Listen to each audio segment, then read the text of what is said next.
Антошка еле-еле брел домой, загребая ногами снег. Настроения не было. И снова из-за Леньки Иванова, снова из-за его компании и из-за обиды на отца. Перед дверью квартиры постоял. Мама ведь все поймет. Как ни натягивай улыбку на лицо, глаза выдадут. Она так и говорит, что по глазам можно все узнать. Лучше бы черные очки носить. Но как только Антошка открыл дверь, так сразу его нос защекотал аромат запеченной картошки. Картошку мальчик любил настолько, что если бы мама разрешила есть ее сырую, Антошка с удовольствием и грыз бы сырую. Вот от этого и вся проблема. Имя и картошка. Сначала имя. Антошка-картошка.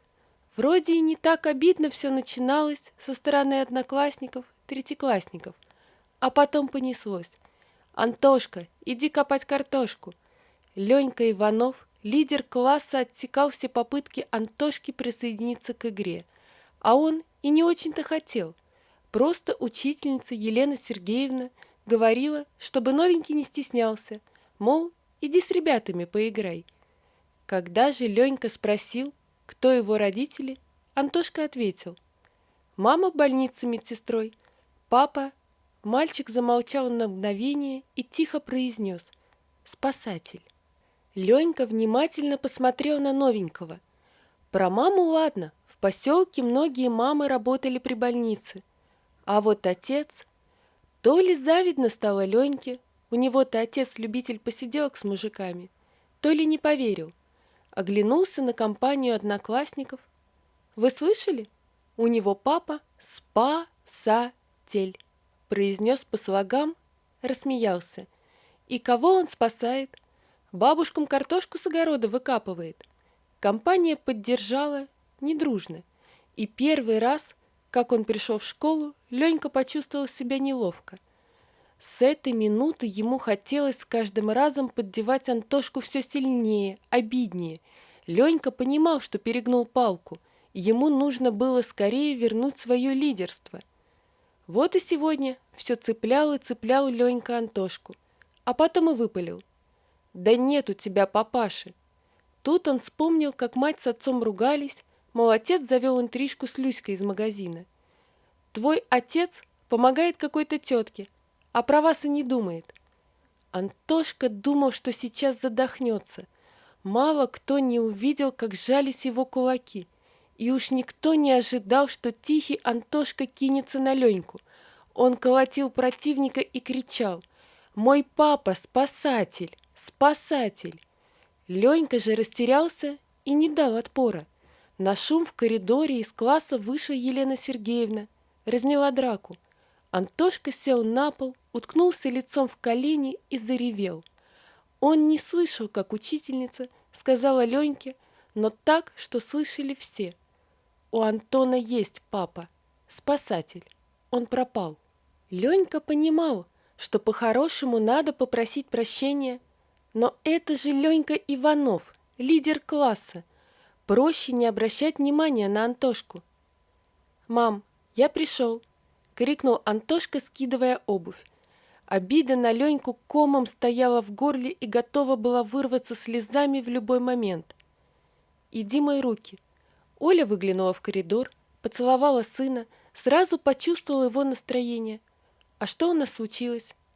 «Ничего», — пряча глаза, ответил Антошка. «Антон!» «Да, мам, честно, ничего. Устал». «Хорошо, пойдем, как раз все горячее». Ольга знала, остынет сын и сам все расскажет. Ели в основном молча. Антошка помыл посуду, присел рядом с мамой. Оля приобняла сына. «Мама, давай вернемся обратно». «Антон, ты же знаешь, врач рекомендовал уехать из города». «Мама, да я готов всю жизнь жить на таблетках». «Глупенький». Оля поцеловала Антошку в лоб. «Если есть возможность жить без таблеток, то почему его не использовать? Ты подумай, как мы в июне сюда переехали, у тебя хоть раз приступ был?» «Вот то-то же». «Мама, а если папа вернется, он нас найдет? Мы же так далеко от города». «Конечно, найдет. Будь мы хоть за 1000 километров от города, он же твой папа. Уложив Антона спать, Ольга в который раз просматривала за день, когда выпадала свободная минута, сайты о поиске людей, пропавших, найденных. Ей обещали, что будут держать в курсе того, как проходят поиски. Но прошло ровно 9 месяцев, а от Никиты ни весточки. У Оли не укладывалось в голове, как можно спасать всех вокруг, а самому пропасть. Вот так обернулся выходной на байдарках.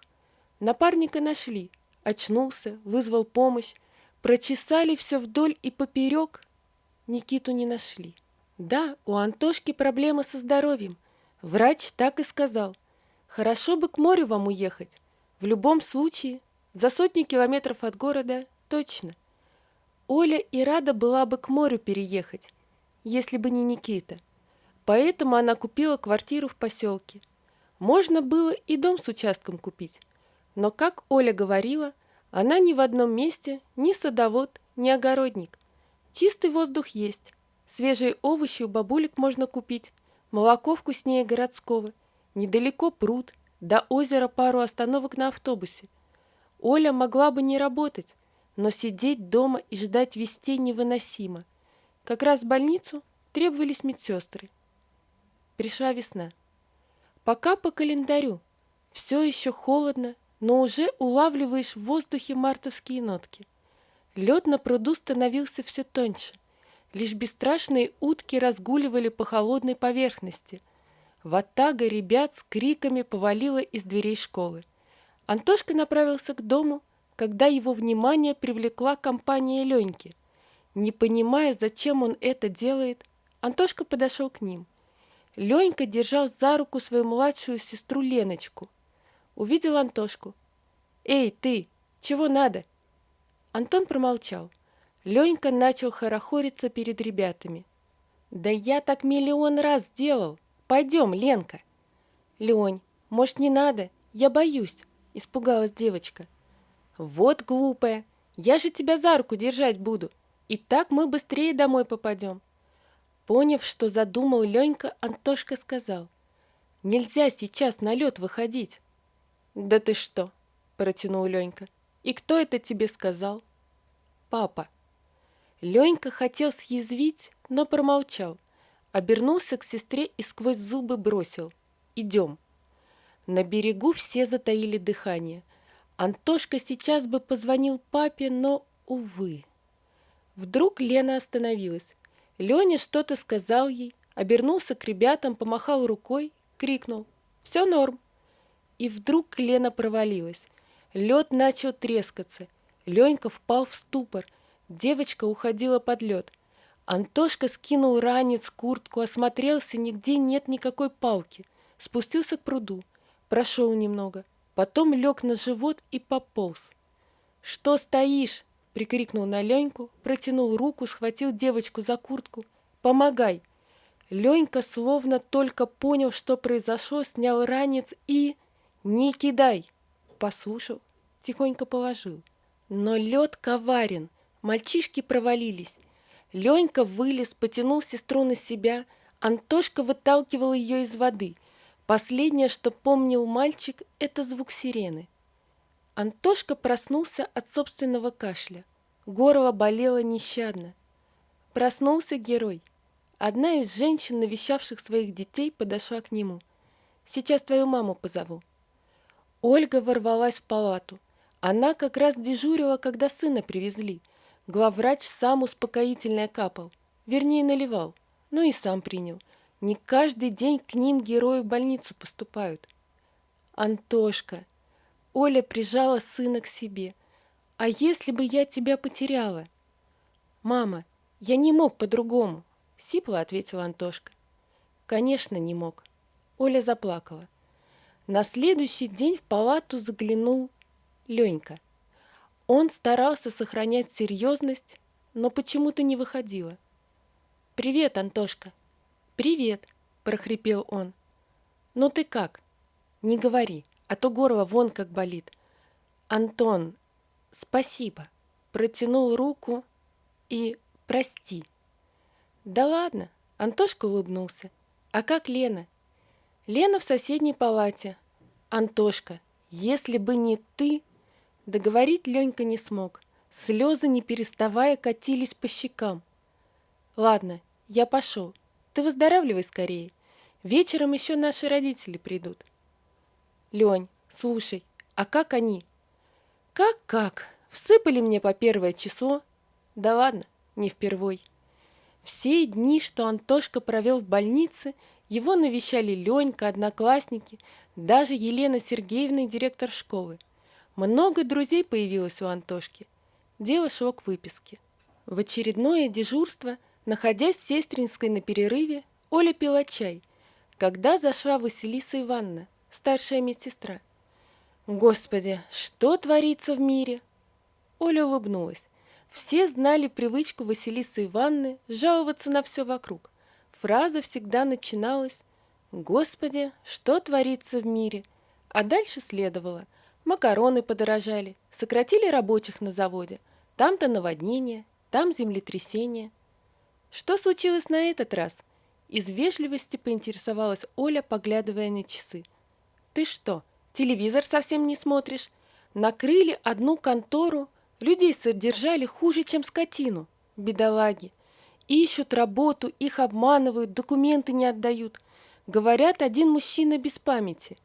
Что-то сжало в груди, Оля привстала. «Где это произошло?» «Да ты в интернете погляди. Вроде в одном из пригородов. Вы, кажется, оттуда приехали». Оля не дослушала, выскочила из Сестринской. Василиса Ивановна покачала головой. Никакого уважения к старшим. Оля вышла из больницы, нашла в интернете выпуск. После набрала Олега, того самого, с которым Никита был тогда. «Олег, узнай, пожалуйста, в какую больницу отвезли мужчину без памяти». «Ольга, ты мои мысли читаешь. Я уже туда еду». «Ты тоже думаешь, что это Никита?» Тихо, будто боясь спугнуть Надежду, спросила Оля. Антошка заметил состояние мамы, а она ничего не говорила. Да и как сказать ребенку, если она ошибется? Зачем давать надежду? Вечером позвонил Олег. Уже утром следующего дня Оля сидела перед спящим мужчиной и плакала. Мужчина открыл глаза, с удивлением посмотрел на женщину. «Вам плохо?» – спросил он. Оля подняла голову. Никита некоторое время недоуменно смотрел на нее, словно силясь вспомнить, где он видел эту женщину, как вдруг заплакал. «Олечка, девочка моя!» Антошка уже как неделю ходил в школу. С Ленькой сдружились, и если что, то Ленька советовался с Антошкой, как правильно поступить. В пятницу в класс зашел директор, за ним мужчина в военной форме. МЧС, сразу определил Антошка, и так тоскливо ему стало, что хоть волком вой. Директор что-то говорил, Антошка не слышал, пока соседка по парте не толкнула его. «Тебя зовут». Антошка встал под аплодисменты, прошел к доске. Военный поблагодарил Антошку за спасение жизни и добавил: «А наградит тебя другой человек», и почему-то подмигнул. Дверь в класс открылась. Антошка вдруг подумал, что это самая лучшая награда. «Папа!» Класс взорвался бурными аплодисментами, но Антошка ничего не слышал, он плакал в папину грудь. «Папа, где ты был? Почему ты такой худой? Папа!» Никиту отнесло течением. Помнит, что очнулся уже у тех людей. Имени не помнил, лечили недолго. Что задарма кормить? Никита перевелся служить ближе к семье. Оля так и осталась работать в больнице. Антошка теперь самый счастливый ребенок. Надо заметить, что многие семьи в поселке стали равняться на семью Антошки. Особенно это радовало Леньку Иванова. Теперь и в его семье покой. Вот такая история, друзья. Напишите, пожалуйста, что вы думаете об этой истории. Не забудьте подписаться на канал и поставить лайк. Помните, что истории выходят не только здесь, но и на Рутуб. Всего вам доброго. До свидания.